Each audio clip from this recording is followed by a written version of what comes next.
اعوذ باللہ من الشیطان اللعین الرجیم بسم اللہ الرحمن الرحیم الحمد للہ وکفا وسلام علی عبادہ الذین اصطفی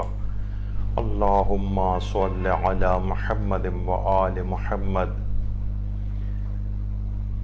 سورہ مبارک ہجر، اس کا تعارف اور اس کے حیرت انگیز فضائل و برکات پہ آج ہماری گفتگو ہوگی۔ دیکھیے، یہ سورہ قرآن میں 14ویں پارے میں ہے اور یہ مکی سوروں میں سے ایک ہے۔ قول مشہور یہی ہے کہ یہ مکی سورہ ہے، اور شان نزول کے اعتبار سے، نزولی ترتیب کے اعتبار سے اس کا 53واں نمبر ہے، اور جو موجودہ قرآن میں جو ترتیب ہے، جو پیغمبر اکرم صلی اللہ علیہ وآلہ وسلم خود فرما کر گئے تھے، اس ترتیب کے اعتبار سے اس کا نمبر 15واں ہے۔ اس کی کل آیات 99 ہیں، 99، اور اس کے کل کلمات 658 ہیں، اور اس میں 2881 حروف ہیں۔ اور پھر یاد دلا دیا جائے کہ ہر حرف پہ ایک نیکی ملتی ہے، تو کم سے کم اس مختصر سورہ کی تلاوت سے 2881 نیکیوں کے ذریعے اپنے نامہ اعمال کو بھاری کیا جا سکتا ہے۔ اسی طرح سے جو حروف مقطعات سے جو سورہ شروع ہوتے ہیں، ان کی ترتیب کے اعتبار سے اس کا 9واں نمبر ہے۔ تو یہ اس کا ایک مختصر سا ایک تعارف ہوا، اور اس کا جو نام ہے، جو اس کی وجہ تسمیہ ہے، سورہ ہجر، اس کا یہ نام اس کی اصل میں جو اسی سورہ میں موجود آیت نمبر 80 ہے، اس سے لیا گیا ہے۔ وَلَقَدْ كَذَّبَ أَصْحَابُ الْحِجْرِ الْمُرْسَلِينَ، اور بے شک ہجر کے لوگوں نے رسول اللہ کو جھٹلایا۔ یہ جو اصحاب ہجر ہیں، یہ اصل میں قوم صالح کے افراد کے بارے میں یہ بات آئی ہے، اور اس لحاظ سے ہجر اصل میں اس علاقے کا نام ہے، اس علاقے کا نام ہے جہاں پر یہ افراد رہا کرتے تھے، جو اصحاب ہجر، یعنی ہجر کے علاقے میں رہنے والے افراد۔ تو بہرحال یہ قوم عاد و سمود کے لحاظ سے یہ باتیں ہیں۔ اور اس کی جو فضیلت بیان کی جاتی ہے، فضائل سورہ ہجر، اب پہلی فضیلت اس کی یہ ہے کہ اس سورہ کی تلاوت کرنے والے کو تمام مہاجرین و انصار پیغمبر اکرم صلی اللہ علیہ وآلہ وسلم کی تعداد کے برابر ثواب دیا جاتا ہے، جو بھی اس سورہ کی تلاوت کرتا ہے۔ اور پیغمبر اکرم صلی اللہ علیہ وآلہ وسلم کی جو روایت ہے تفسیر مجموع البیان میں بھی ہے کہ جو سورہ ہجر کی تلاوت کرے گا، اللہ اسے مہاجرین و انصار کی تعداد کے برابر اجر و ثواب عطا فرمائے گا، یعنی مہاجرین و انصار کی تعداد کے برابر اجر و ثواب۔ یہ اس کی ایک فضیلت بیان کی گئی ہے۔ اور دوسری اس کی فضیلت تلاوت کی یہ ہے کہ خاص طور پر کاروبار میں برکت کے حوالے سے یہ سورہ بہت فضیلت و برکت کا حامل ہے۔ پیغمبر اکرم صلی اللہ علیہ وآلہ وسلم سے ایک روایت تفسیر برہان میں ہے، اور مجربات امامیہ جو کتاب ہے عملیات کی، اس کے اندر بھی یہ بات آئی ہے کہ جو شخص بھی سورہ ہجر کو لکھ کر اپنے ہاتھ پر باندھے، وہ معاملہ گر انسان بن جاتا ہے۔ یعنی اب جو بھی یہ ڈیل کرے گا، یہ جو بھی یہ بزنس کرے گا، جو بھی کاروباری معاملے کو طے کرے گا، اس میں اس کو ہمیشہ فائدہ ہی فائدہ ہوگا۔ یعنی جو شخص بھی سورہ ہجر کو لکھ کر اپنے ہاتھ پر باندھے، وہ معاملہ گر انسان بن جائے گا، اس کی خرید و فروخت بھی زیادہ ہوگی، لوگ اس سے کاروبار کرنا بہتر سمجھیں گے، اور جب تک یہ لکھا ہوا سورہ اس کے پاس رہے گا، خدا کے اذن سے اس کا رزق بھی زیادہ ہوگا۔ تو کاروبار میں برکت کے حوالے سے، یعنی بہت سارے افراد پھر یہ بات کہہ دی جائے کہ وہ یہ سمجھتے ہیں کہ فقط اور فقط قرآن جو ہے کتاب ہدایت ہے، باقی اور اس سے کوئی دنیاوی فائدہ اور حاصل نہیں کیا جا سکتا۔ نہیں، اس کی بڑی برکات ہے، اس کے ہر سورے کی الگ برکات ہیں، الگ فضائل ہیں، اور دنیاوی اعتبار سے بھی ان چیزوں کے لیے بھی اس کی برکات شامل ہیں۔ یقیناً کتاب ہدایت ہے، اس میں تو کوئی شک و شبہ والی بات ہی نہیں، نہ کوئی دو رائے ہیں، لیکن یہ کہ اس کے ساتھ ساتھ جو اضافہ اس بات کا کر لیا جائے کہ کاروبار میں خیر و برکت کے لیے، رزق و روزی میں اضافے کے لیے بھی قرآن کی ان آیات کے سوروں کی تلاوت کی جا سکتی ہے۔ اچھا دیکھیے، کاروبار میں برکت کے حوالے سے کچھ باتیں اور آیت اللہ بہجت بھی مثلا جیسے چیز فرماتے تھے کہ کاروبار ملنے تک یا کاروبار میں ترقی ہونے تک روزانہ صبح کی نماز کے بعد اگر اس دعا کا ورد کریں، اس دعا سے اول و آخر میں درود بھی پڑھیں، اللہم اغننی بحلالک عن حرامک و بفضلک عمن سواک۔ شیخ طوسی نے اعمالی میں بھی اس کو لکھا ہے، اور تعقیبات نماز وغیرہ میں بھی اس کو شامل کیا جاتا ہے۔ تو آیت اللہ بہجت فرماتے تھے کہ کاروبار کے ملنے تک یا کاروبار میں ترقی ہونے تک روزانہ نماز فجر کے بعد اس دعا کو اول و آخر درود کے ساتھ پڑھا جائے۔ تو یہ بہت ہی مجرب ہے۔ جو شخص بھی بزنس شروع کرنا چاہتا ہے یا اپنے کاروبار میں ترقی کرنا چاہتا ہے تو وہ اس دعا کو بھی اس انداز سے نماز فجر کے بعد اور یا ہر نماز کے بعد بھی اس کو پڑھ سکتا ہے۔ اور سورہ ہجر کا تو ابھی آپ نے سنا ہی کہ جو شخص بھی لکھ کر اسے اپنے بازو کے اوپر باندھے گا وہ معاملہ گر انسان بن جائے گا۔ جو ڈیل کرے گا، جو کاروباری چیز میں ہاتھ ڈالے گا، انشاءاللہ اسے فائدہ ہی فائدہ ہوگا،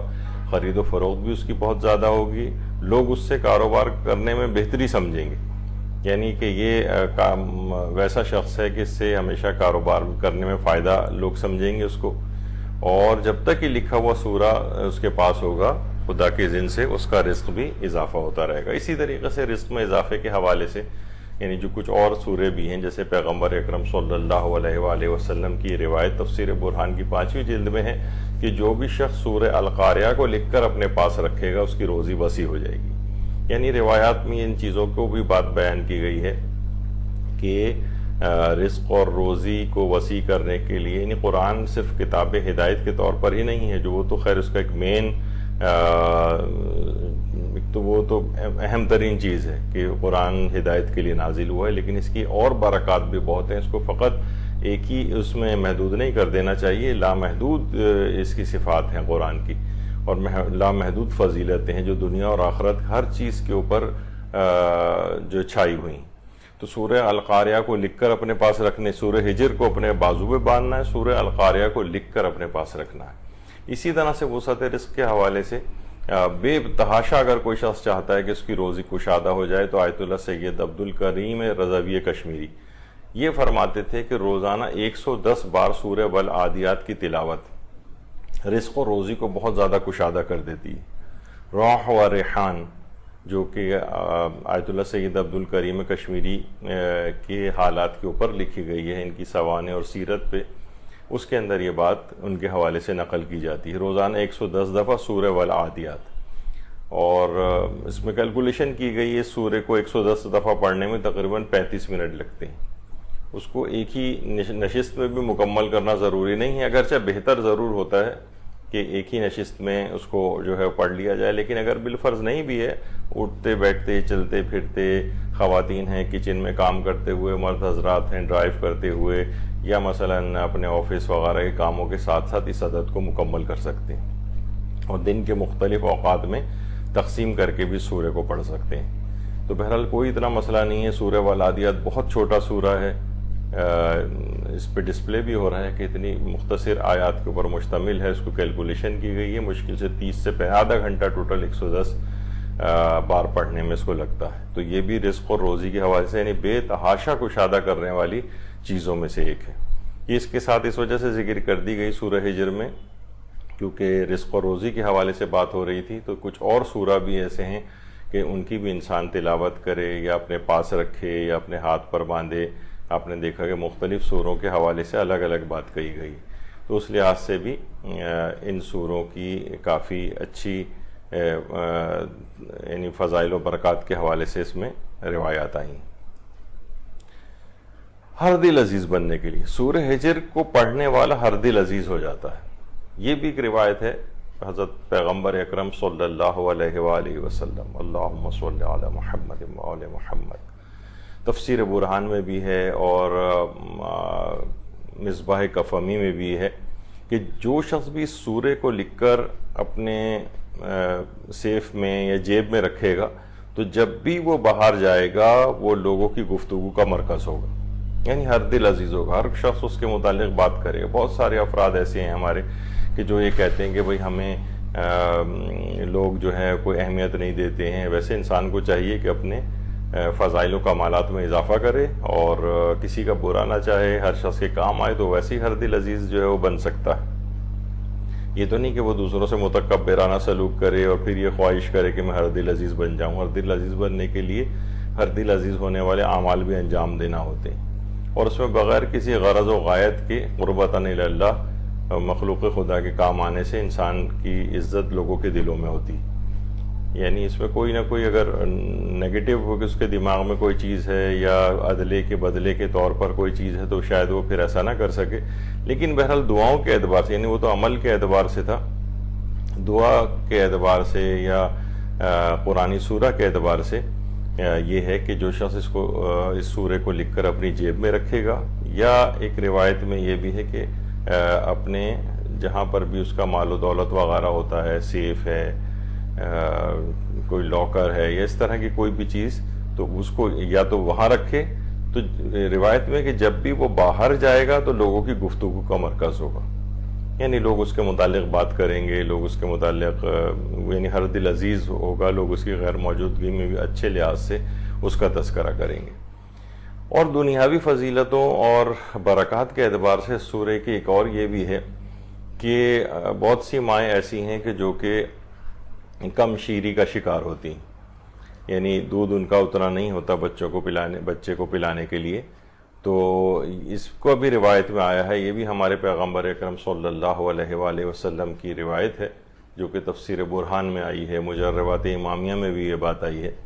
کہ جو شخص بھی سورہ ہجر کو زعفران کے ساتھ لکھے گا، سورہ ہجر کو زعفران کے ساتھ لکھے گا۔ اچھا، یہ بیچ میں ایک بات اور بتا دی جائے کہ زعفران کے اعتبار سے اس کی کیا اہمیت ہے، تو امکان اس کا ہے کہ الگ سے شاید انشاءاللہ ایک درس اس موضوع پر ہو کہ کون کون سے عملیات کے اندر زعفران کی بات کی گئی ہے اور زعفران کی اہمیت کیوں ہے، اس کے پیچھے حکمت کیا ہے، کسی اور چیز سے کیوں لکھنے کا ذکر نہیں ہوتا اور زعفران کا ذکر آتا ہے، اور روایات میں آیا ہے اور علماء اس کی تاکید کرتے ہیں، خاص طور پر عملیات والے جو علماء ہیں۔ تو پیغمبر اکرم صلی اللہ علیہ وآلہ وسلم فرماتے ہیں کہ جو شخص بھی سورہ ہجر کو زعفران سے لکھے اور اسے دھو کر اس کا پانی اس عورت کو پلائے جس کا دودھ کم ہو، تو اس عورت کا دودھ زیادہ ہو جائے گا، یعنی ماں کے دودھ میں کمی کو دور کرنے کے لیے سورہ ہجر کو زعفران کے ساتھ لکھا جائے کسی بھی برتن یا چیز کے اوپر، اور اسے دھو کر اس کا پانی اس عورت کو پلایا جائے کہ جس کے ساتھ یہ مسئلہ ہو، تو انشاءاللہ یہ ہے کہ اس بچوں کو پلانے کے اعتبار سے اب اس کی اہمیت بھی بہت زیادہ ہو گئی ہے، اور مدر فرینڈلی ہاسپٹل جو ہیں وہ قائم ہو گئے ہیں، اور پہلے زمانے میں ڈبے کا دودھ جو ہے اس سے کمی پوری کر لی جاتی تھی، لیکن اب ڈاکٹر حضرات نے یو ٹرن لیا ہے اس مسئلے میں اور دوبارہ سے اصل کی طرف آ گئے ہیں کہ اسی کی اہمیت زیادہ ہے، اینٹی باڈیز بھی زیادہ بنتی ہیں، اور ورنہ اس سے پہلے بے تحاشا ڈبے کے دودھ کی خصوصیات بیان کی جاتی تھیں۔ خیر اب اس کے بالکل برخلاف ہو گیا۔ یہاں ایک اس میں پہلو یہ بھی ہے کہ بہت زیادہ سائنس کرنا یہ بھی ایک اتنا صحیح نہیں ہے، اور اس کی بنا پر کہ موجودہ اس وقت سائنس کیا کہہ رہی ہے، کیونکہ دیکھیے سائنس کے اندر یہ چیزیں اس پہ ہمارے مدرسے میں درس بھی ہو چکے ہیں، کچھ چیزیں بہرحال دوسرے پہلو سے بھی دیکھنی چاہیے کہ بہت زیادہ یو ٹرنز لینے والی بھی سائنس ہے، تو آپ ہمیشہ اسلام کو سائنس میں نہیں ڈھالیں گے، بلکہ اسلام کی حقانیت اپنی جگہ رہے گی۔ ممکن ہے کہ ابھی سائنس کو ایک چیز سمجھ نہ آ رہی ہو لیکن بعد میں جا کر سمجھ آ جائے، تو اتنے زیادہ سائنس کے دھارے میں بہہ کے اسلام کو اس کے مطابق مولڈ کرتے جانا یہ اتنی اچھی بات نہیں۔ تو آپ یہ نہیں کہہ سکتے کہ بھائی دیکھیے تو ڈاکٹر حضرات نے کہہ دیا، تو ڈاکٹر حضرات نے ابھی کچھ دن بعد ہی ڈاکٹر حضرات کا پورا موقف تبدیل ہو جائے گا کہ پہلے یہ تھی، ان کی بھی اپنی حد تک بات صحیح ہوتی ہے، لیکن اس کو اسلام کے اوپر نہیں تھوپنا چاہیے کہ اسلام وہی کہنے پر مجبور ہو کہ جو کہ سائنسدان اور ڈاکٹر کہہ رہے ہیں. نہیں ممکن ہے کہ ان چیزوں کی، کیونکہ سائنس جو ہے بھری پڑی، میں نے کہا نا کہ آپ سے کہ کتنے ہی ہمارے یہاں اس پہ درس ہو چکے ہیں شاید مدرسے میں بھی، کہ سائنس نے جس اعتبار سے یو ٹرنس لی ہیں. میں سائنس کے خلاف بات نہیں کر رہا ہوں، بلکہ یہ اس بات کا بتایا جا رہا ہے کہ دیکھیے اسی معاملے میں جیسے ایک زمانہ تھا کہ جناب اس کی اتنی تعریفیں کی جاتی تھیں، ہم جتنے چاہیں منرلز، پروٹینز اور کاربوہائیڈریٹس اور فیٹس اور اپنے مطابق ڈال سکتے ہیں ماں کے دودھ میں، اگر وہ کنسنٹریشن نہیں ہے تو ہم یہاں سے پوری کر سکتے ہیں، وہاں سے پوری کر سکتے ہیں. لیکن اس کے بعد پتہ چلا کہ نہیں، اسی کی اہمیت زیادہ ہے، تو سائنس اب پھر پرانی اس کے اوپر واپس آ گئی. تو بہرحال یہ اسلام کی حقانیت اپنی جگہ ہے، چاہے کسی بھی وقت اس کے کسی حکم کی مصلحت آپ کو سمجھ آ رہی ہو یا نہ آ رہی ہو. اسلام کے تمام احکامات ذو مصلحت ہیں اور اس کی تمام ممنوعات ذو مفسدہ ہیں. یعنی ہر وہ چیز جس کا اسلام نے حکم دیا ہے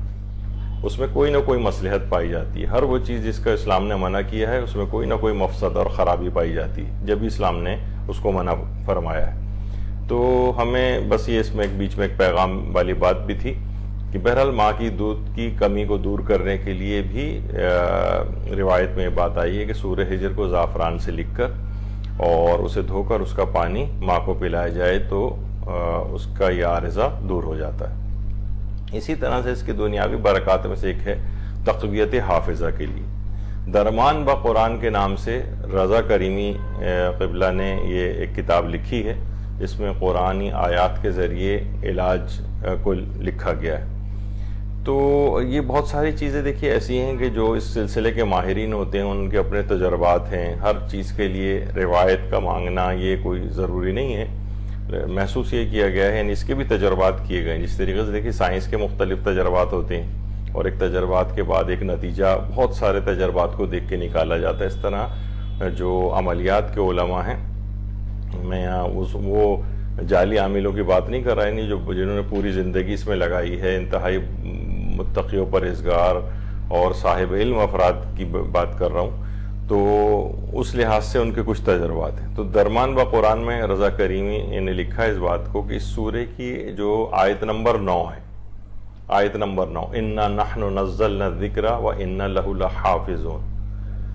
تو اس پہ بھی ہمیں آگے چل کر ہماری گفتگو بھی آئے گی.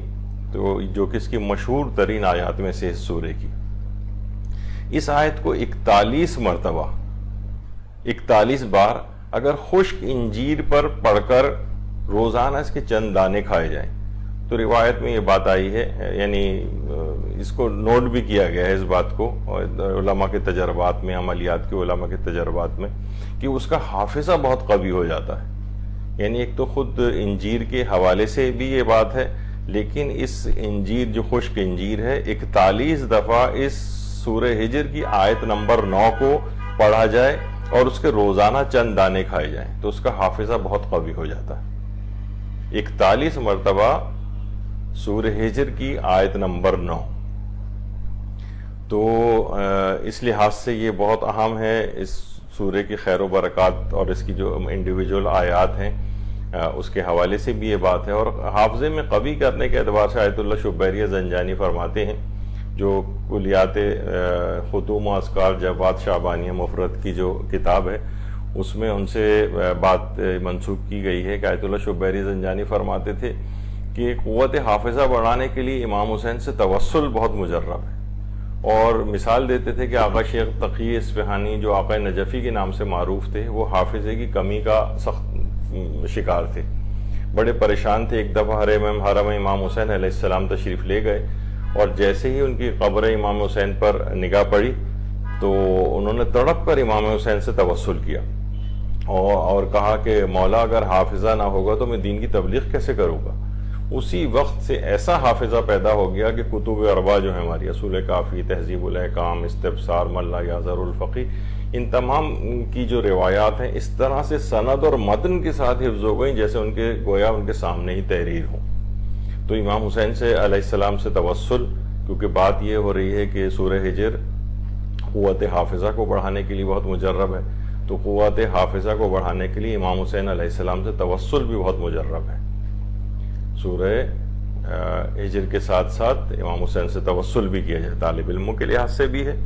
یقیناً، اور ہر شخص کو حافظے کی ضرورت ہوتی ہے. تو بہرحال اس میں پوری اخلاص کے ساتھ توسل کیا جائے امام حسین علیہ السلام سے، تو انشاءاللہ حافظے میں بہت خیر و برکت ہوگی. اسی طرح جو پڑھائی میں کمزور طالب علم ہوتے ہیں ان کے لیے بھی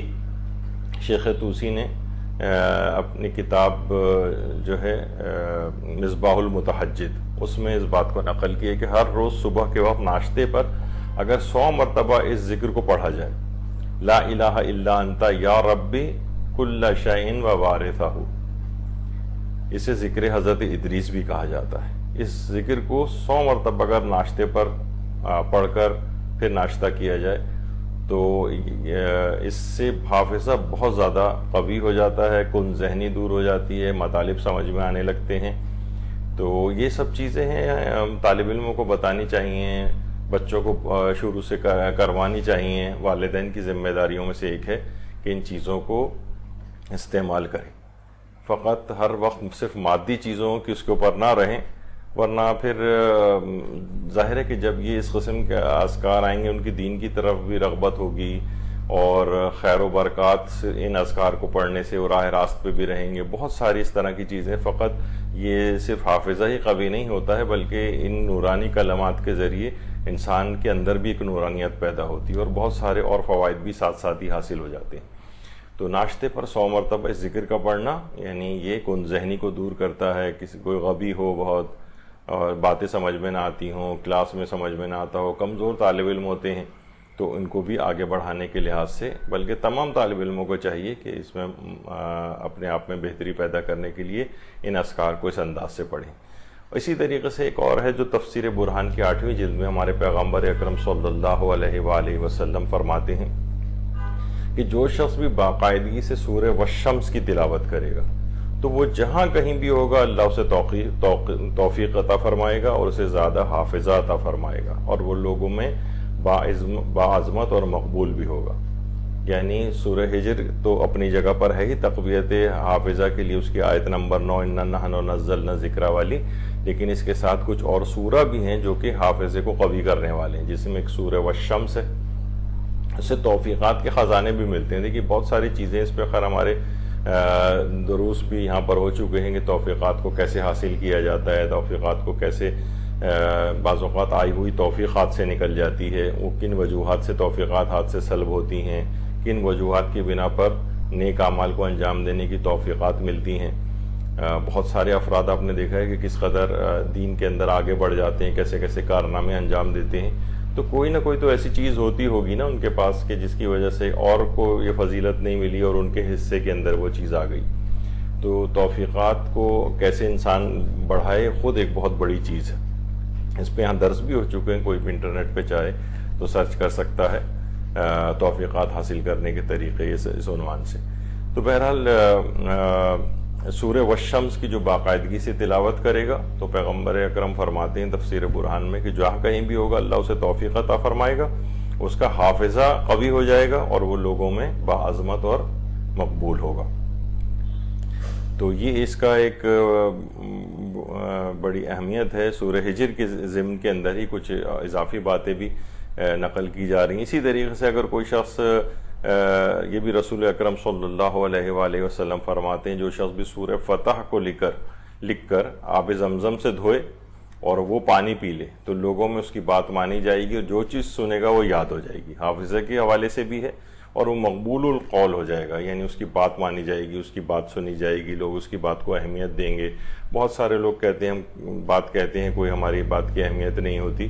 تو اس طرح کی چیزوں سے بھی اس سے استفادہ کیا جا سکتا ہے. اسی طریقے سے پیغمبر اکرم صلی اللہ علیہ وآلہ وسلم سے مروی جو روایت ہے اس میں یہ کہ جو شخص بھی سورہ واقعہ کی باقاعدگی سے تلاوت کرے گا اس کا بھی فقر دور ہوگا، دعائیں قبول ہوں گی، حافظہ قوی ہوگا. تو قوی حافظے کے اعتبار سے سورہ ہجر کے ساتھ سورہ فتح کو بھی پڑھا جائے اور بلکہ آب زمزم سے دھو کر اس کا پانی پھر سورہ واقعہ کی روزانہ تلاوت کرے تو اس سے بھی اس کا حافظہ قوی ہوگا. اور اسی طریقے سے سورہ والشمس وہ جو ابھی ہم نے اس سے پہلے ذکر کی. اور اسی طریقے سے آیت اللہ عبد الکریم کشمیری یہ بات بھی فرماتے تھے کہ آیت الکرسی کو ہم فیہا خالدون تک روزانہ 21 مرتبہ پڑھنا قوت حافظہ کے لیے انتہائی نفع بخش ہے، یا علی العظیم تک بھی پڑھی جا سکتی ہے، روزانہ 21 دفعہ پڑھنا۔ اور یہ والی جو ابھی ہم نے سورہ ہجر کی آیت بھی بتائی کہ 41 مرتبہ خشک انجیر پہ پڑھ کر اگر اسے کھایا جائے، آیت نمبر 9 کو سورہ ہجر کی، تو حافظہ حیرت انگیز طور پہ بہت قوی ہو جاتا ہے۔ تو یہ تمام چیزیں اس کے ساتھ ہیں، یہ بڑے برکات ہیں ان سوروں کی۔ اچھا، اسی لحاظ سے سورہ ہجر کے فضیلتوں میں یہ چیز بھی آتی ہے کہ حاجات کی برابری کے لیے اس کی بڑی اہمیت ہے، اور حاجات کی برابری کے لیے یہی والی جو آیت ہے، اب اس پہ ہمارے آگے چل کر تھوڑی سی گفتگو آئے گی، اِنَّا نَحْنُ نَزَّلْنَا الذِّكْرَ وَإِنَّا لَهُ لَحَافِظُونَ۔ تو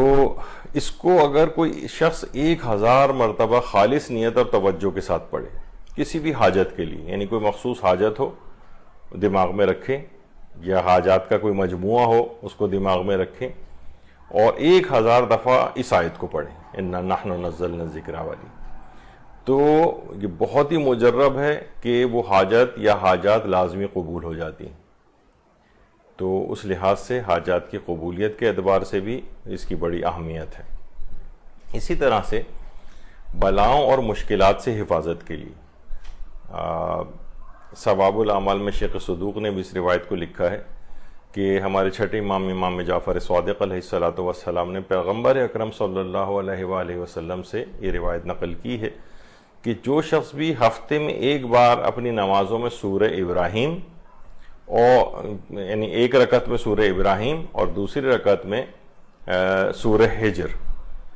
یعنی اول و دوم رکعت میں پہلی رکعت میں سورہ ابراہیم پڑھ لی جائے، دوسری رکعت میں سورہ ہجر پڑھ لی جائے، تو وہ تنگ دستی، دیوانگی کے اندر تمام نفسیاتی امراض بھی آ جاتے ہیں، اور بلاؤں اور مشکلات سے بالکل دور ہو جائے گا، اور بلائیں اور مشکلات تو اس تک پہنچ نہیں سکیں گی۔ یہ بھی بڑی اہمیت والی بات ہے کہ بلائیں اور مشکلات پہنچ ہی نہ سکیں اس تک۔ تو اس لحاظ سے ان چیزوں کی بڑی اہمیت ہے، اور بلاؤں اور مشکلات سے حفاظت کے لیے نمازوں کے اندر سورہ ہجر کا پڑھنا۔ اچھا، اب اگر آ جائیں اس کی جو مشہور ترین آیات ہیں سورہ ہجر کی، ان میں سب سے تو زیادہ مشہور آیت وہی ہے جو ابھی ہم نے اس سے پہلے مختلف عملیات کے لحاظ سے بھی اور قوت حافظہ کے لیے بھی اس آیت کو ذکر کیا، اِنَّا نَحْنُ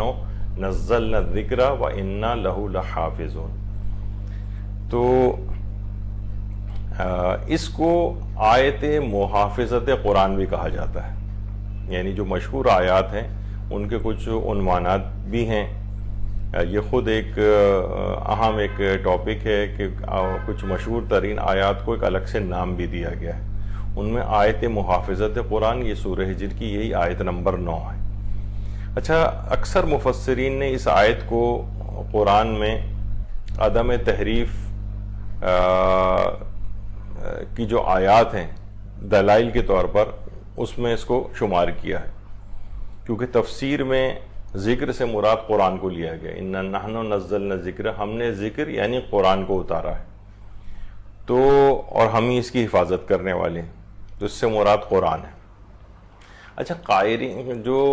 قائلین تحریف ہیں، انہوں نے ایک اعتراض یہ کیا ہے، کچھ افراد دیکھیے ایسے ہیں، تمام فرقوں کے اندر ہی اس قسم کے افراد پائے جاتے ہیں، ابھی آگے چل کر ہم اس پہ گفتگو کریں گے، کہ وہ یہ کہتے ہیں، چند ایک ایسے افراد جو کہ بہت مختصر سا ایک گروہ ہے فریقین میں، کہ وہ یہ اعتراض کرتے ہیں کہ بھائی کہ تحریف قرآن نہ ہونے کی دلیل جو ہے وہ قرآن سے آپ کیسے لے سکتے ہیں کہ ممکن ہے یہی آیت تحریف کا شکار ہو گئی ہو، یعنی آپ قرآن کی تحریف کے عدم کے اوپر دلیل کو قرآن سے نہیں لے سکتے، ان کا کہنا یہ۔ اچھا، جو قائلین تحریف ہیں وہ یہ کہتے ہیں کہ بہرحال قرآن میں کسی چیز کا اضافہ تو نہیں ہوا ہے، البتہ کمی ضرور واقع ہوئی ہے، یعنی جو قائلین تحریف ہیں بھی البتہ یہ دماغ میں رہے کہ تحریف قرآن جو روایات کی بنیاد پر کچھ اگر لوگ قائل ہوں تو بہرحال یہ کفر کا مسئلہ نہیں ہے، کفر و ایمان کا۔ مثلا اگر کوئی قائلین تحریف کوئی سابقہ علماء میں سے شیعہ یا سنی کوئی اگر اس بات کا قائل ہو اور کچھ روایات کی بنیاد پر قائل ہو کہ لگتا ایسا ہے، مثلا ابھی میں صحیح عقیدہ آگے چل کر ذکر کروں گا، یہ موجودہ جو ہمارے علماء مراجع مجتہدین بلکہ عام مسلمان وغیرہ سب کے لحاظ سے تقریباً ایک اجماعی سا نظریہ بن گیا کہ قرآن کے اندر کوئی تحریف نہیں ہوئی ہے وہ، لیکن یہ کہ بہرحال جو افراد ہیں بھی تو ایسا نہیں کہ ان کو کافر قرار دے دیا جائے، وہ روایات کی بنیاد پر اگر کوئی شخص اس طرح سے ہوا ہے، البتہ یہ ضرور کہا جائے گا کہ نظریہ اس کا صحیح نہیں، لیکن کفر اس سے لازم نہیں آتا ہے۔ تو بہرحال تو وہ یہ کہتے ہیں کہ بہرحال اضافہ کوئی نہیں ہوا، البتہ کمی واقع ہوئی ہے۔ تو جو صحیح عقیدہ ہے تحریف قرآن کے سلسلے میں وہ یہ ہے کہ قرآن میں کوئی تحریف واقع نہیں ہوئی، قرآن میں کوئی تحریف واقع نہیں ہوئی۔ قرآن میں ایک ایک لفظ وہی ہے جو پیغمبر اکرم کے دور میں جس انداز سے قرآن کمپائل ہوا تھا تو وہی ہمارے پاس وہی والا قرآن ہے۔ یہ جو دو دفتوں کے درمیان ہے وہ وہی ہے جو پیغمبر اکرم کے دور میں تھا، اس میں نہ کسی چیز کا اضافہ ہوا ہے نہ اس کے اندر کسی چیز کی کمی ہوئی ہے، سب سے صحیح ترین عقیدہ یہی ہے۔ اچھا، اب ہمارے خود مدرسے میں مولانا جعفر یعصوبی صاحب قبلہ نجفی، ان کے تقریباً 4 درس ہم نے اس کے اوپر مدرسے کی اس کے اوپر اپلوڈ بھی ہوئے ہیں، یوٹیوب چینل پہ بھی ہیں، ویمیو چینل پہ بھی ہیں، اور عدم تحریف قرآن کے سلسلے میں شیعوں کا جو محکم عقیدہ ہے اور اس کے دلائل ہیں، اس پہ 4 لیکچرز جو ہیں وہ اپلوڈ کیے گئے ہیں۔ تو بہرحال ان کو بھی سنا جا سکتا ہے، یہ تمام دلائل سے بھرپور ہیں۔ کوئی شخص کسی کو اگر کوئی اشتباہ سلسلے میں ہوتا ہے، کچھ روایات ایسی ہیں اس کے سامنے کہ جس میں یہ اشتباہ ہوتا ہے اگر کسی کو، تو پھر وہ ان دروس کو سننا اس کے لیے مفید ہو سکتا ہے۔ اور آیت اللہ سید حسن طاہری خرم آبادی، انہوں نے پوری کتاب عدم تحریف قرآن پہ لکھی ہے۔ آیت اللہ شیخ جعفر سبحانی نے اس موضوع کے اوپر بہت کچھ لکھا ہے۔ ہمارے ہر عالم نے جہاں پر بھی مستقل اس عنوان پر کتابیں بھی لکھی ہیں یا آرٹیکلز لکھے ہیں۔ البیان فی تفسیر القرآن میں آیت اللہ خوئی نے بھی اس بات کو بہت واضح طور پر لکھا ہے کہ قرآن میں کسی قسم کی کوئی تحریف واقع نہیں ہوئی ہے۔ اور آیت اللہ سیستانی سے بھی ایک استفتاء جو ہے وہ کیا گیا تھا کہ سوال پوچھا گیا تھا کہ انٹرنیٹ پہ اکثر تحریف قرآن کے موضوع پر مختلف مواد موجود ہوتا ہے، شیعہ مذہب کی طرف اس کی نسبت دی جاتی ہے، اور جو معترضین ہیں وہ مذہب تشیع کی کتابوں سے دلیلیں پیش کرتے ہیں، تو مجھے سمجھ میں نہیں آتا کہ اس میں کون سی باتیں صحیح ہیں۔ تو انہوں نے جواب یہ دیا اپنے استفتاء میں کہ یہ ایک باطل دعویٰ ہے جس کے رد میں شیعہ علماء کی طرف سے کئی بار جوابات دیے جا چکے ہیں، اور لوگ مسلسل ایک ہی باطل بات کو بار بار تکرار کرتے ہیں۔ جب جواب دیے جا چکے ہیں تو اسی بات کو اب کیوں دہرا رہے ہیں؟ جب اس کا انکار کر دیا گیا، دوسرا شخص جو ہے وہ اس کو اپنا عقیدہ مانتا ہی نہیں ہے، تو کتاب میں کسی چیز کا فقط لکھا ہونا یا روایت کا ہونا، کیونکہ روایات تو ہر طرح کی روایت ہیں، ہر فرقے کی کتابوں کے اندر ہے، تو آگے فرماتے ہیں کہ ہمارا عقیدہ یہی ہے کہ قرآن وہی ہے جو اللہ کی جانب سے رسول اللہ صلی اللہ علیہ وآلہ وسلم پر نازل کیا گیا ہے، اور یہ وہی قرآن ہے جو آج کل مسلمانوں کے درمیان پایا جاتا ہے بغیر کسی کمی اور بغیر کسی زیادتی کے، نہ کوئی اس میں کمی ہوئی ہے نہ کچھ اضافہ ہوا ہے، یہ وہی قرآن ہے، اس پر ہمارا عقیدہ ہے۔ تو اب کوئی بار بار جواب دینے کے باوجود اسی چیز کی تکرار کرتا رہے تو اس کا مقصد فقط یہ ہوتا ہے کہ وہ اس بات کو سننا ہی نہیں چاہتا اور بس اپنی ہی چیز کو تھوپنا چاہتا ہے، تعصبات کا شکار ہے۔ تو ایسے افراد کی باتوں پر کوئی توجہ دینے کی ضرورت نہیں ہے۔ آیت اللہ سیستانی نے ایک اور استفتاء میں اپنے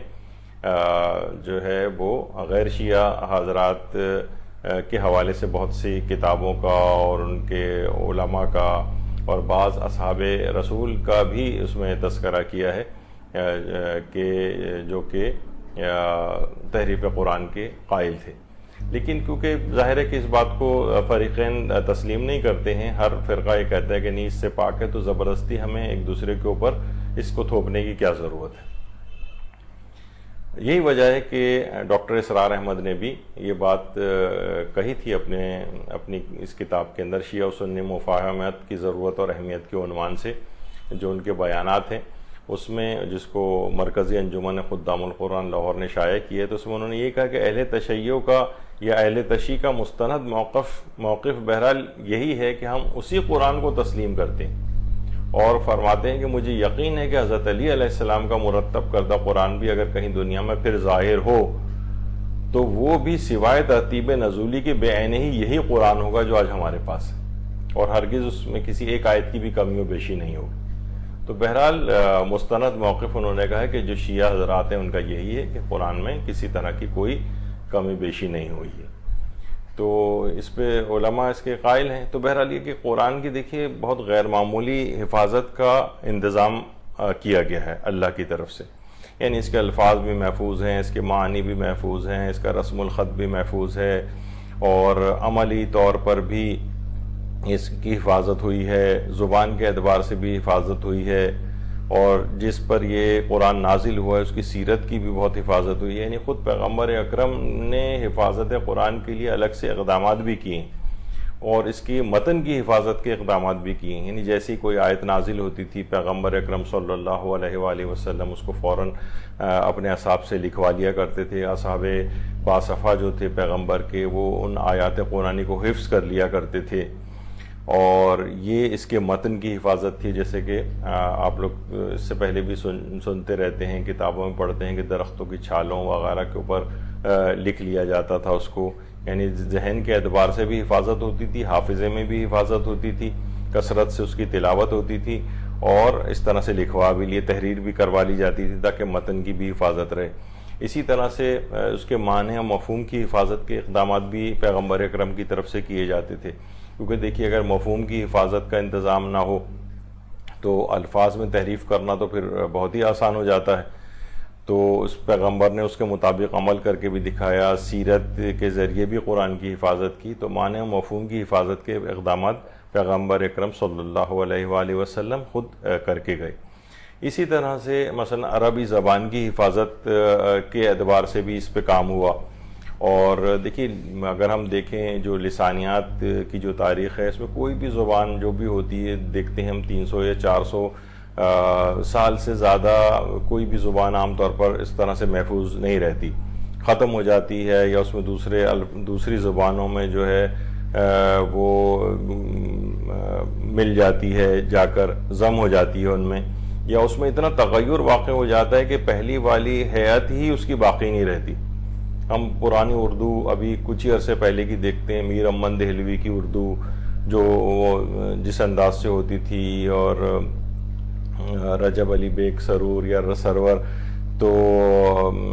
وہ والی اردو اب کہاں رہی ہے؟ پرانے شعراء کے کلام دیکھتے ہیں اب کہ اس میں کتنا زیادہ فرق ہو چکا ہے، اور اسی اعتبار سے عربی زبان کی حفاظت کے اعتبار سے خود امیر المومنین علیہ السلام نے عربی صرف و نحو کی بنیاد رکھی، اور ابو الاسود دوئلی جو کہ امیر المومنین کے اصحاب میں شمار ہوتے تھے، انہوں نے اپنی پوری زندگی اس پر وہ کی مخصوص کی تاکہ عربی زبان اپنی اصل شکل کے اوپر باقی رہے۔ تو پیغمبر اسلام بھی آیات کو جو ہے وہ سمجھاتے تھے، اس کا مفہوم بتاتے تھے۔ تو بہرحال یہ تمام چیزیں ایسی ہیں کہ عربی زبان کی خود حفاظت کا بھی بڑا انتظام ہوا، اور پیغمبر اسلام ہر چیز کو عمل کر کے بھی دکھاتے تھے۔ اقیم الصلاۃ کا حکم آیا، پیغمبر نے نماز پڑھ کے دکھائی، صلو کما رأیتمونی اصلی، پھر ائمہ نے اور پھر اصحاب باصفا نے اور تابعین نے اور تبع تابعین نے اور ہمارے جو صالحین اور علماء مختلف ادوار میں ان تمام چیزوں کے اوپر عمل بھی کرتے رہے۔ اس طرح قرآنی تعلیمات عمل کے اعتبار سے بھی محفوظ ہوتی چلی گئیں، یعنی نہ صرف یہ کہ متن محفوظ رہا الفاظ کے اعتبار سے، بلکہ ان کے معنی مفاہیم اور وہ بھی محفوظ اس انداز سے ہوتے چلے گئے۔ البتہ ضمنی اختلافات علمی لحاظ سے وہ اپنی جگہ پر رہے، لیکن ایک بنیادی طور پر جو چیزیں تھیں اپنی بنیاد کے اعتبار سے وہ مستحکم رہیں، یعنی جو اس کے اقدامات اس لحاظ سے کیے گئے۔ اسی طرح سے شان نزول تک کی جو ہے وہ حفاظت کی گئی، وہ واقعات بھی محفوظ رہے کہ جو کہ خاص سیاق و سباق میں آیات قرآنی یا سورہ قرآنی کچھ خاص سیاق و سباق کے اندر نازل ہوتے رہے تھے۔ ائمہ معصومین علیہم السلام ہیں، انہوں نے بھی آیات کے شان نزول کی طرف اشارہ کیا کہ یہ آیت اس موقع پر آئی، یہ سورہ اس موقع پر نازل ہوا، اور اس کے سیاق و سباق بتائے، آیتوں کے جو ان کے باطنی جو مفاہیم اور تفاسیر ہیں ان سے آگاہ کیا. تو اس لحاظ سے شان نزول کی بھی حفاظت کی گئی، یعنی کس موقع پر یہ آیت نازل ہوئی، کس موقع پر یہ سورہ نازل ہوا، اس کا بیک گراؤنڈ کیا تھا، کون سے حالات اس وقت، یہ تک روایات کے اندر آئے. اس سے خود یہ حفاظت قرآن کا اس لحاظ سے انتظام ہوا. اسی طرح سے سیرت رسول اکرم کے ذریعے حفاظت ہوئی، یعنی رسول اللہ کی سیرت جو ہے قرآن کا عملی نمونہ ہے نا. خود سیرت کی سینکڑوں ہزاروں کتابیں لکھی گئیں. لقد کان لکم فی رسول اللہ اسوۃ حسنہ، تو رسول اللہ کی سیرت عملی نمونہ ہے. تو سیرت کے موضوع پر بہت زیادہ اس کے اوپر کام ہوا ہے، اور ظاہر ہے کہ رسول اللہ کی سیرت وہی ہے جو کہ قرآن ہے. تو جتنی رسول کی سیرت محفوظ ہوتی گئی اسی لحاظ سے قرآن کی حفاظت کا بھی انتظام ہوا، اس کے مفاہیم کا انتظام ہوا، کس موقع پر پیغمبر اسلام نے کس آیت کے ذیل میں کیسا عمل کر کے دکھایا، یہ سب کچھ ہوا. تو اس لحاظ سے یہ ہے کہ الفاظ کی حفاظت بھی ہو گئی، معنی کی حفاظت بھی ہو گئی قرآن کے، اور رسم الخط کی بھی حفاظت ہوئی. اور یہ بھی اس کے اندر شامل ہے، اس قطر حفاظ سنی اور شیعہ ہر اس کے اندر پیدا ہو گئے کہ یہاں تک کہ اس طرح کے افراد بھی ہیں کہ جو اعراب جو قرآن پہ لگائے جاتے ہیں اس تک کے حافظ جو ہیں وہ دنیا کے اندر آئے. اور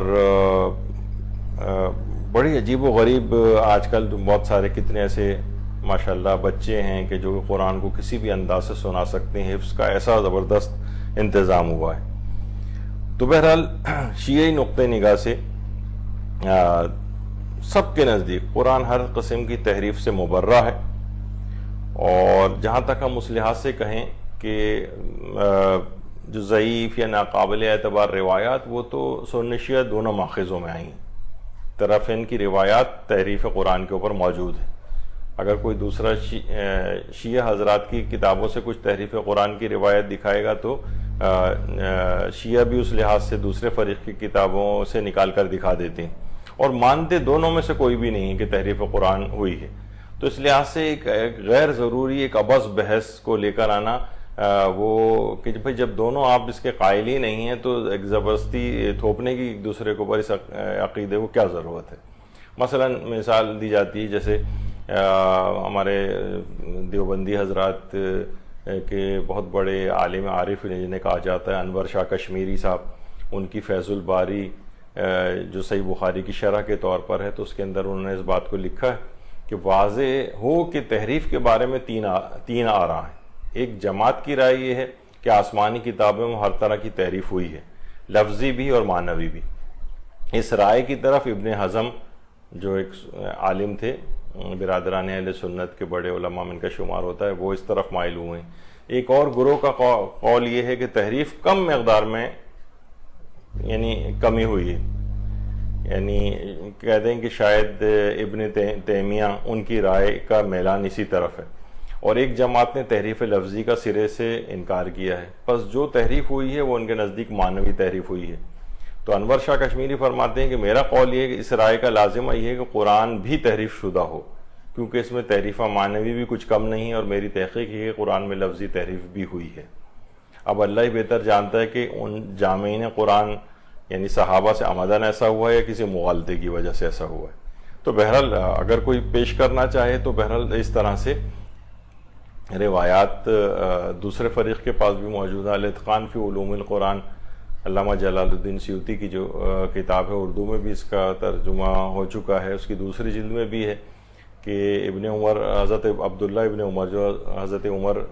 خلیفہ ثانی کے بیٹے تھے، وہ فرماتے تھے بے شک تم لوگوں میں سے کوئی شخص یہ بات کہے گا کہ میں نے تمام قرآن اخذ کر لیا ہے، حالانکہ اسے یہ بات معلوم نہیں کہ تمام قرآن کتنا تھا، کیونکہ قرآن میں سے بہت سا حصہ جاتا رہا ہے. ایسے شخص کو یہ کہنا چاہیے کہ بالتحقیق میں نے قرآن میں سے اتنا حصہ اخذ کیا ہے کہ جو کہ موجود ہے. اب بہت ساری روایات اس کتاب کے اندر بھی موجود ہیں. اسی طریقے سے تفسیر ابن کثیر میں قرآن کی آیات کے اعتبار سے کہ کتنی آیات ہیں کہ اس میں 214 آیتوں کا تذکرہ ہے، کہیں 200 یعنی جو قرآن کی جو 6000 آیات ہیں اس میں زائد پر بھی اختلاف ہے. کچھ کہتے ہیں کہ 204 آیتیں 6000 سے زائد ہیں، اور کچھ کہتے ہیں کہ 214 آیتیں، 219، 225، 226، اس طرح سے کر کے بہت ساری چیزوں کا انہوں نے تذکرہ کیا ہے۔ تو چیزیں تو موجود ہیں اس اعتبار سے۔ قرآن میں رجم کی آیت پہلے موجود تھی، اب موجود نہیں ہے، کچھ لوگ اس کے بھی قائل ہیں۔ بہرحال یہ مقصد اس میں کہنے کا یہ ہے کہ اس طرح کی چیزیں تو مسلسل دونوں فریق اپنے لیے ایک دوسرے کے خلاف پیش کرتے ہیں، اور جب کوئی قائل ہی نہیں ہے تو ان مباحث کو اٹھانے کی ضرورت کیا ہے؟ ان کے ہاں بھی، ہمارے برادران اہل سنت کے ہاں بھی چند ایک شاذ افراد کے نظریات کو چھوڑ دیجئے، اسی طریقے سے فریقین میں اس طرح سے اگر موجود ہوں تو بہرحال یہ اس سے پہلے جیسے کہ ذکر ہوا ہے، کفر و ایمان کا بھی مسئلہ نہیں ہے، ایک علمی ٹائپ کی ایک بحث ہے، اور نہ یہ اس لحاظ سے ہے کہ کسی کو بے ایمان ثابت کیا جائے یا تعصبات کی بھیٹ اس مسئلے کے ذریعے چڑھایا جائے اور اس کے بعد ایک فتنہ و فساد معاشرے کے اندر برپا کیا جائے۔ تو بہرحال یہ کہنے کا مقصد یہ تھا کچھ چیزیں دکھانے کا کہ بہت سی چیزیں ہمارے برادران اہل سنت بھی نہیں مانتے ہیں، اگرچہ ان کی کتابوں میں آئیں، اسی طرح کچھ کتابوں میں اس طرح کی باتیں شیعہ حضرات کی بھی آئیں، لیکن وہ بھی اس کو نہیں مانتے، اور آگے چل کر شاید اس بات کا تذکرہ نہیں، شاید اب اس کا تذکرہ نہیں آئے گا کہ بہرحال آیت اللہ خوئی نے بھی فرمایا اور دیگر علماء نے بھی کہ جتنی بھی روایات اس سلسلے میں آئی ہیں کہ جو کہ تحریف قرآن جن سے پتہ چلتی ہے کہ یعنی اس طرح کے الفاظ آئے ہیں کہ جس سے معلوم یہ چلے کہ تحریف قرآن ہوئی ہے، تو وہ تمام کی تمام ضعیف ہیں، یعنی ان کے اندر شدت کے ساتھ ضعف پایا جاتا ہے۔ تو ایک ضعیف قول کی بنیاد پر یا ضعیف حدیث کی بنیاد پر یا چند ضعیف حدیثوں کی بنیاد پر اس کو، جبکہ قرآن میں خدا نے خود کہہ دیا حفاظت کا بن، حفاظت اور پھر کس طرح کی حفاظت ہوگی کہ اگر اس کا معنی مفہوم بھی نہ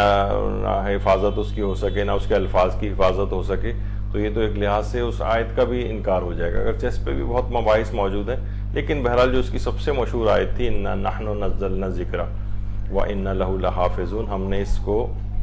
قرآن کو نازل کیا اور اس کی حفاظت بھی ہم ہی کرنے والے ہیں، تو اس لحاظ سے اس کی اتنی تفصیل میں گئی، اور اس کی حفاظت کے جو اسباب تھے وہ ہم نے آپ کے سامنے پیش کیے، کس طرح سے اس کے الفاظ کو، عربی متن کو اور زبان عرب کو اور اس کے مفاہیم کو، اور پیغمبر نے سیرت کے ذریعے عمل کر کے دکھایا، اور اس کے بعد سیرت کو بھی محفوظ کیا گیا، کس طرح سے حفاظت قرآن کا اس لحاظ سے اہتمام ہوا ہے۔ تو ایک تو یہ اس لحاظ سے بات ہوئی کہ تحریف قرآن کی جو روایات ہیں اس کو فریقین نے تسلیم بھی نہیں کیا، تو اس بحث میں جانے کی ضرورت نہیں۔ اس کی جو دوسری مشہور ترین آیت ہے جس کو آیت عبادت کہا جاتا ہے، آیت عبادت، یہ سورہ ہجر کی آیت نمبر 99 ہے۔ وَعْبُدْ رَبَّكَ حَتَّى يَأْتِيَكَ الْيَقِينُ، اپنے رب کی اتنی عبادت کرو کہ تم منزل یقین پر پہنچ جاؤ۔ اب یہاں یقین سے کیا مراد ہے؟ کہ اللہ کی اتنی عبادت کرو کہ تمہیں موت آ جائے۔ مفسرین نے یہاں پر اس کو موت مراد لیا ہے، موت۔ اچھا، اب وَعْبُدْ رَبَّكَ حَتَّى يَأْتِيَكَ الْيَقِينُ، دیکھیے موت کا آنا بالکل قطعی اور یقینی ہے، اس وجہ سے اس کو کہا گیا ہے کہ موت سے مراد یہاں پر یقین ہے۔ موت کو جب یقین کہا گیا ہے، کہا جاتا ہے کہ حتیٰ کہ وہ افراد کے جو کہ اللہ کو بھی نہیں مانتے ہیں اور اللہ پر بھی یقین نہیں رکھتے ہیں، ان کا موت پر ضرور یقین ہے کہ یہ ضرور آئے گی۔ تو کہ اگر یہاں عبادت کو فقط موت کی قید کے بغیر ذکر کیا جاتا تو انسان پھر فقط ایک مرتبہ بھی اگر خدا کی عبادت کر لیتا تو وہ موتی و فرمانبردار کہلاتا، لیکن روایت جو آیت ہے اس کے مفہوم میں، یعنی آیت عبادت کو، یہ مجموع البیان میں علامہ طبرسی نے بھی اس بات کو لکھا ہے کہ عبادت، یہ جو آیت عبادت ہے یہ موت تک اس کو ضروری قرار دیا جا رہا ہے۔ یعنی یہ جو بات کہی جاتی ہے ہمارے بہت سے صوفیہ کی رد سے وہ اسے عبادت کے ترک کرنے کے نظریے کے طور پر پیش کرتے ہیں۔ وَعْبُدْ رَبَّكَ حَتَّى يَأْتِيَكَ الْيَقِينُ، اپنے رب کی اس قدر عبادت کرو کہ تم یقین کی حد تک پہنچ جاؤ۔ تو یہ فرماتے ہیں کہ بس جب انسان یقین کی حد تک پہنچ جائے تو پھر اس کو عبادت کی ضرورت نہیں رہتی۔ آج بھی بہت سارے انٹرنیٹ کے اوپر بہت افراد ایسے ہیں جیسے کہ گوہر شاہی وغیرہ کا فرقہ ہے، وہ یہ تقریباً اسی چیز کا پرچار کرتا ہوا نظر آتا ہے کہ یہ صرف رسول اللہ کے لیے صرف حکم تھا، عام لوگوں کے لیے تو حکم نہیں، اور انسان منزل یقین پہ پہنچ جائے تو یہ صرف پہنچنے کا ذریعہ ہے۔ جب منزل یقین پہ پہنچ گیا تو بس پھر تو اس کو کسی شریعت کی ضرورت ہی نہیں۔ اور صوفیہ کا جو یہ نظریہ کہ جب انسان حقیقت تک پہنچ جاتا ہے تو شریعت باطل ہو جاتی، پھر اس کو نماز و روزے کی ضرورت نہیں ہوتی۔ یعنی جو کہتے ہیں قلبی ذکر پہ انسان اگر فائز ہو جائے تو پھر اس کو کسی نماز وغیرہ کی ضرورت نہیں ہے، جو کہ صرف ایک شیطانی دھوکہ ہے۔ تو ایک دوسرے انداز سے بھی علماء اس بات کو ذکر کرتے ہیں کہ وَعْبُدْ رَبَّكَ حَتَّى يَأْتِيَكَ الْيَقِينُ۔ وہ فرماتے ہیں کہ اس کی ایک تفسیر یہ بھی ہے کہ اللہ کی مکمل اطاعت کرو مرتے دم تک، یعنی کتنی ہی تکلیف ہو، خواہ موت آ جائے، نفس کی حرام خواہش کو پورا نہ کرو۔ یہ کسی اس انداز سے بھی اس کا کیا جاتا ہے۔ البتہ کچھ یہ جو ہے وَعْبُدْ رَبَّكَ حَتَّى يَأْتِيَكَ الْيَقِينُ، دیگر بہت سی آیات میں بھی موت کو یقین سے تعبیر کیا گیا ہے۔ لوگ کہہ سکتے ہیں نا کہ حَتَّى يَأْتِيَكَ الْيَقِينُ جب لفظ آیا ہے تو آپ نے اس کا ترجمہ موت سے کیوں کیا ہے؟ خیر وہ تو روایات میں بھی بات آئی ہے الگ سے بھی جس کی تفسیر میں آئی ہے، لیکن دیگر آیات میں بھی موت کو یقین سے تعبیر کیا گیا ہے، جیسے کہ سورہ مدثر اس کی بھی ہے وَكُنَّا نُكَذِّبُ بِيَوْمِ الدِّينِ حَتَّى آتَانَا الْيَقِينُ، حَتَّى آتَانَا الْيَقِينُ، یعنی ہم ہمیشہ روز جزا کو جھٹلاتے تھے یہاں تک کہ ہمیں یقین یعنی موت نے آ لیا، حتی آتانا الیقین۔ تو یہاں بھی موت کو کہا گیا ہے یقین، تو اس لحاظ سے یہ بات آئی۔ تو اب دیکھیں یہاں پر جو منحرفین ہیں یا صوفیہ حضرات ہیں وہ یہ کہتے ہیں کہ جب آیت میں اللہ نے کہہ دی کہ اپنے رب کی اتنی عبادت کرو کہ تمہیں یقین حاصل ہو جائے، پس یقین حاصل ہونے کے بعد عبادت کی ضرورت نہیں، تو اب ظاہر ان افراد کو سمجھانا چاہیے کہ پیغمبر علیہ السلام تو شروع ہی سے منزل یقین پر فائز تھے، لیکن اس قدر عبادت کرنے کے باوجود، اس قدر منزل یقین پر فائز ہونے کے باوجود وہ کس قدر عبادت انجام دیتے تھے کہ پاؤں کے اوپر ان کے ورم آ جاتا تھا، قُمِ اللَّيْلَ إِلَّا قَلِيلًا، یہاں تک کہ پیغمبر کو پروردگار عالم کو یہ کہنا پڑا کہ آپ اپنی عبادت میں ذرا کمی کریں۔ تو ان سے زیادہ منزل یقین پہ فائز کون ہوگا؟ تو وہ اتنی عبادت کر رہے ہیں، اور اس آیت کے مخاطب بھی رسول اکرم ہی ہیں۔ کیا کوئی مسلمان کبھی بھی یہ گمان کر سکتا ہے کہ آپ ایمان کے لحاظ سے مقام یقین پر فائز نہیں تھے؟ کوئی سوچ سکتا ہے کبھی؟ تو رسول اکرم نے بھی اپنے آخری وقت تک نہ عبادت ترکی، نہ حضرت امیر المومنین نے کو بھی دیکھا جائے محراب عبادت ہی میں شریک ہوئے ہیں، اس طرح دیگر ائمہ کی پوری زندگی کس طرح سے عبادت، ان سے زیادہ یقین کس کا تھا؟ لیکن اس کے باوجود جو ہے وہ کس قدر عبادت انہوں نے کی۔ وَعْبُدْ رَبَّكَ حَتَّى يَأْتِيَكَ الْيَقِينُ، آیت نمبر 99 سورہ ہجر، کہ اپنے رب کی اتنی عبادت کر یہاں تک کہ تجھے موت آ جائے۔ تو یہ اس کی مشہور ترین آیات میں سے، جس کی تھوڑا سا ہم نے تذکرہ اس لحاظ سے کیا۔ اچھا، یہاں پر ایک بات اور وضاحت اس کی ہو جائے تو بہت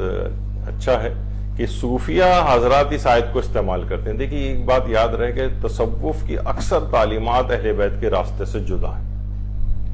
اکثر تعلیمات۔ ہمارے کتنے مراجع نے اس سلسلے میں فتاوے بھی دیے ہیں۔ بظاہر لوگ کہتے ہیں بھائی صوفیہ نے بڑا اسلام پھیلایا، وہ ٹھیک ہے، کچھ چیزیں اس انداز سے پھیلائی بھی ہیں، لیکن منحرف افکار بھی بہت پھیلے ہیں۔ تو آیت اللہ سید محمد حسینی شاہرودی سے بھی سوال کیے، استفتاء کیا گیا، سوال ہے کہ تصوف کیا ہے، کیا اسے قبول کرنا جائز ہے؟ کہ ہمارے علماء میں سے کوئی اس مذہب یا اس سے منسوب رہا ہے؟ تو اس کا جواب انہوں نے دیا کہ مذہب تصوف کو قبول کرنا جائز نہیں، ہمارے علماء میں سے کوئی اس مذہب کا پیروکار نہیں، اور اگر کسی کی طرف اس کی نسبت دی بھی گئی ہے تو اس کا نسبت کا صحیح ہونا ثابت نہیں ہوا ہے۔ تصوف اہل بیت علیہم السلام کے راستے سے انحرافی اور بھٹکا ہوا راستہ ہے، بلکہ بعض صوفیوں کی گفتار اور ان کا کردار اسلامی اعتقادات اور احکام الہی سے مخالفت بھی رکھتا ہے۔ تو بہرحال یہ ایک چیز ایسی ہے کہ تصوف کے اعتبار سے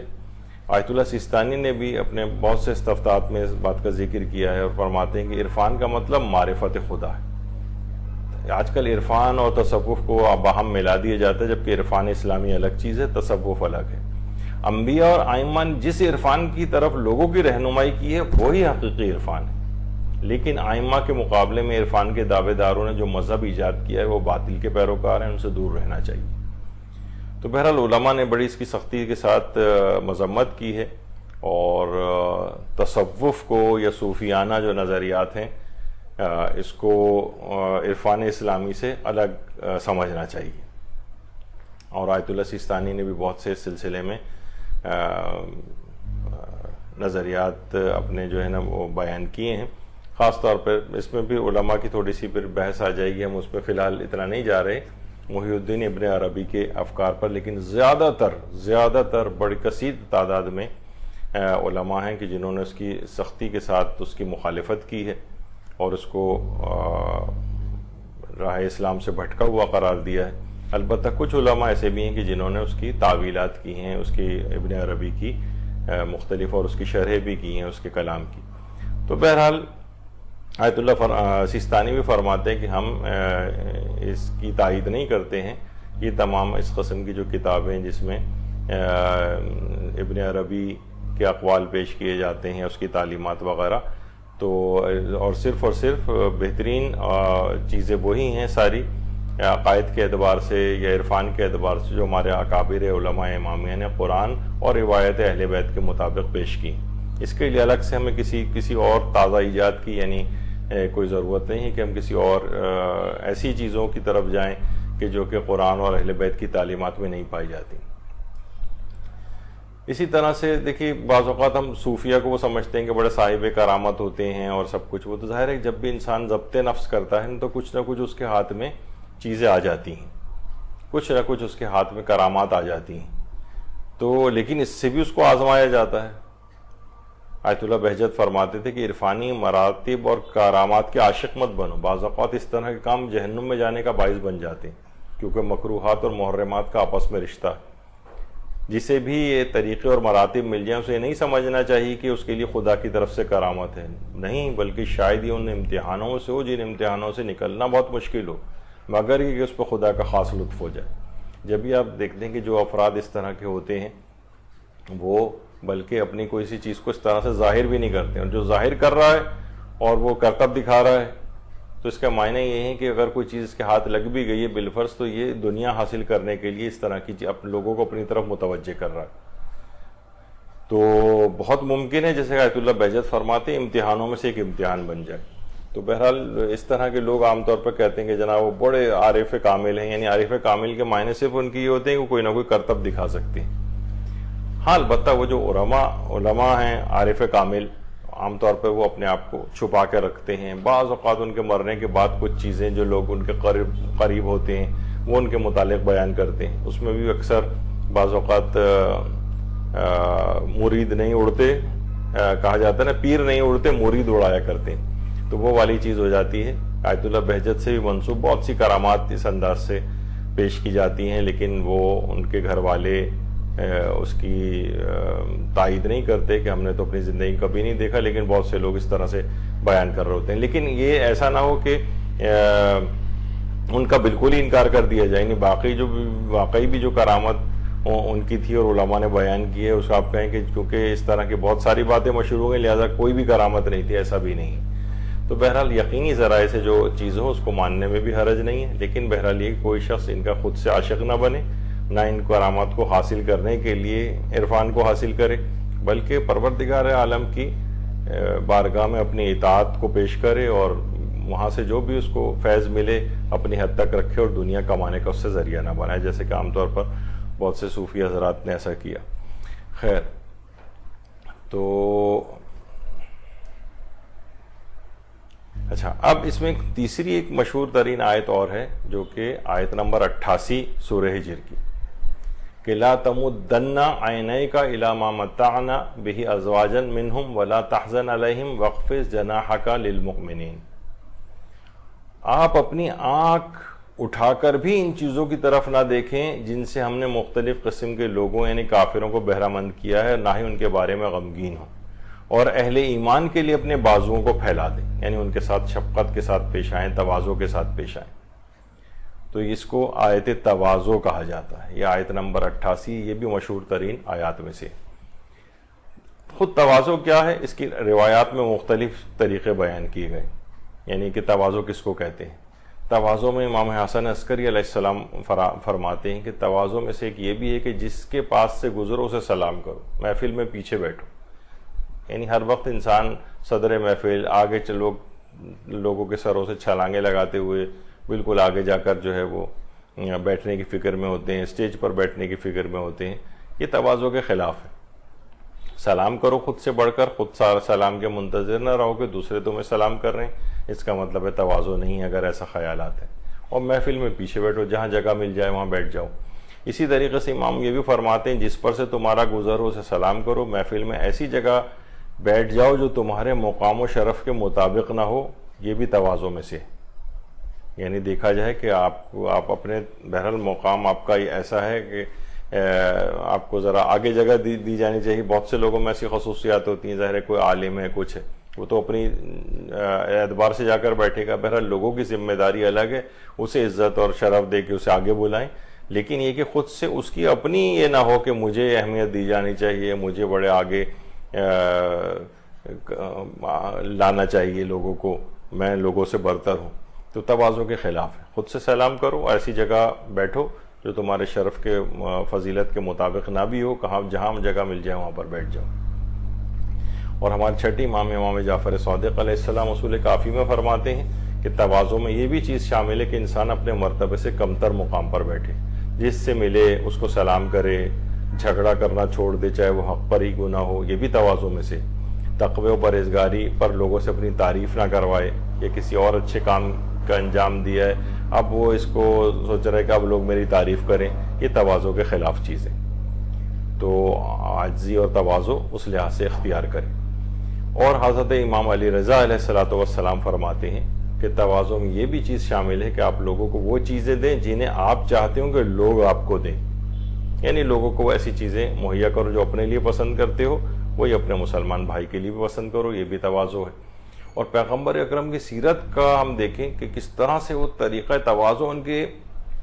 ہر عمل میں شامل تھا. پیغمبر اکرم کی سیرت کے کہ جب بھی کوئی شخص پیغمبر اکرم سے ملاقات کے لیے مصافحہ کرتا تھا تو اپنے ہاتھوں کو اس وقت تک نہیں کھینچتے تھے جب تک دوسرا شخص اپنے ہاتھ کو نہ کھینچ لے. اپنا چہرہ انور اس وقت تک نہیں اس سے پھیرتے تھے جب تک ملاقات کرنے والا شخص خود اپنا چہرہ نہ پھیر لے. اور جب آپ مسلسل کسی مجلس میں بیٹھتے تھے تو اپنے گھٹنے بھی دوسروں سے آگے نہیں کرتے تھے، یعنی کسی امتیازی شان کے ساتھ نہیں بیٹھتے تھے. بندگان الہی کے ساتھ پست اور معمول کی جگہ پر کھانا تناول فرماتے تھے. سواری پہ بھی بہت کم اکیلے بیٹھتے تھے، ہمیشہ کسی غلام کو اپنے ساتھ بٹھا لیتے تھے یا کسی اور شخص کو اپنے ساتھ بٹھاتے تھے.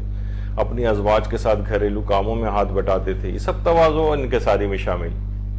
اپنے کپڑوں اور جوتوں کو خود ٹانک لیتے تھے. فقراء و مساکین کے ساتھ اٹھتے بیٹھتے تھے، انہی کے ساتھ کھانا کھاتے تھے. اپنے خادموں کے ساتھ چکی پیستے تھے، آٹے کو خمیر کرتے تھے، اپنا سامان خود اٹھاتے تھے.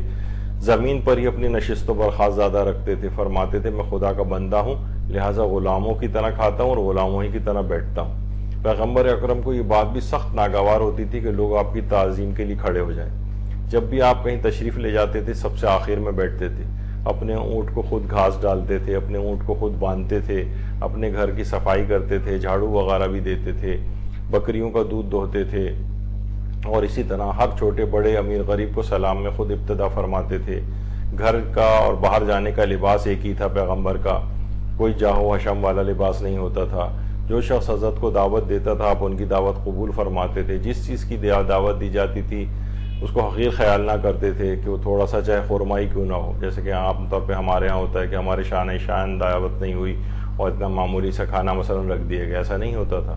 پیغمبر تبسم فرماتے تھے، قہقہ نہیں لگاتے تھے، غمناک رہتے تھے، مگر اس میں درستگی اور ایسے ڈپریشن نظر نہیں آتا تھا۔ دین میں مضبوط رہتے تھے خود، لیکن سختی کسی پہ نہ فرماتے تھے، ان کو سہولت والی چیز بتاتے تھے، ہمیشہ سر کو جھکائے رہتے تھے۔ جب بھی اصحاب کے ساتھ چلتے تھے، اصحاب کو آگے رکھتے تھے، خود ان کے بیچ میں راستہ بناتے تھے۔ روایات میں ملتا ہے کہ ایک مرد کو ایک دفعہ آبلے نکل آئے تھے، اس میں پیپ پڑ گئی تھی، اس کی ہڈی تک نکل آئی تھی۔ رسول کی خدمت میں وہ شخص آیا اور جس وقت آپ کھانا کھا رہے تھے، تو وہ بیمار جس کے پاس کوئی بھی شخص آ کے بیٹھے اور فوراً اٹھ جائے، لیکن پیغمبر اکرم نے دیکھا تو اس کو اپنے پہلو میں جگہ دی اور اس کے ساتھ کھانا بھی نوش فرمایا۔ اور جس وقت فتح مکہ ہوئی تو سرور کائنات صلی اللہ علیہ وآلہ وسلم، ہماری جانیں ان پر قربان ہوں، جب مکے میں داخل ہوئے تو سر مبارک بالکل جھکا ہوا تھا، سراپا عجز و انکسار تھے، حالانکہ فاتح کے لحاظ سے مکے میں داخل ہوئے، ایک ایک ادا سے تواضع اور عفو کا اظہار ہو رہا تھا، حالانکہ اس وقت کے سب سے بڑے دشمن کے مقابلے میں سب سے بڑی فتح تھی۔ تو پیغمبر کی اپنی پوری زندگی اسی تواضع اور عاجزی کے ساتھ ہے۔ ہم کس بات کو ڈسکس کر رہے ہیں کہ آیت نمبر 88 جو آیت تواضع کہلاتی ہے سورہ ہجر کی، کہ پیغمبر ان افراد کے لیے اپنے بازوؤں کو پھیلا دیں تواضع کے اعتبار سے، جو ہے جس کو آیت تواضع کہا جاتا ہے۔ تو پیغمبر کی اپنی عاجزی، انکساری، تواضع اور تمام افراد کو اس طرح سے اپنے دامن رحمت کے اندر لینا، یہ پیغمبر کی بہت ایک خصوصیت ہے کہ جتنا اس کا مطالعہ کیا جائے اور اپنے زندگی میں رائج کرنے کی اس کو کوشش کی جائے، اس قدر ہمیں چاہیے کہ اس کو کوشش کریں اور اس کو آگے کی طرف لے کر جائیں۔ تو بہرحال یہ اس انداز سے سورہ ہجر کہ اگرچہ ابھی آیات بہت اور باقی ہیں، لیکن بہرحال کیونکہ ایک مخصوص وقت کے اندر اس بات کو ختم کرنا ہوتا ہے، تو سورہ ہجر کا ایک مختصر سا تعارف ہوا، اس کے فضائل و برکات جو ہیں وہ اس سلسلے میں ذکر ہوئے، اور اس کے کچھ پیغامات جو ان مشہور آیات کے ضمن کے اندر جو چیزیں ہیں، یا اس میں بہت ساری اور مباحث ہیں، جیسے کہ قرآن کی حفاظت کس انداز سے ہوئی، تو مشہور ترین چیزوں کا ہم نے اس لحاظ سے ذکر کیا، لیکن بہرحال لوگوں کے لیے میدان کھلا ہوا ہے اور تفاسیر موجود ہیں، اس میں مزید جو آیات اس کے اندر پائی جاتی ہیں 99 آیات ہیں، تو ہم نے 3-4 ہی مشہور آیات پیش کی، لیکن اور آیات کی تفسیر کو بھی تفسیر نمونہ یا دیگر تفاسیر سے پڑھنے کی مومنین کرام کو کوشش کرنا چاہیے۔ روزانہ کم سے کم 1 صفحہ 1.5 صفحہ تو تفسیر قرآن کا روزانہ اپنی اس میں شامل کرنا چاہیے۔ قرآن کے اندر کیا چیزیں آئی ہیں، کیا مفاہیم ہیں، اور ان پر عمل پیرا ہونے کی کوشش کرنا چاہیے۔ تو گفتگو یہاں پر اختتام پذیر ہوتی ہے، انشاءاللہ اگلی مرتبہ جو اس کے بعد اگلا سورہ ہے اس پہ ہماری گفتگو ہوگی۔ وصلی اللہ علی محمد وآلہ الطیبین الطاہرین۔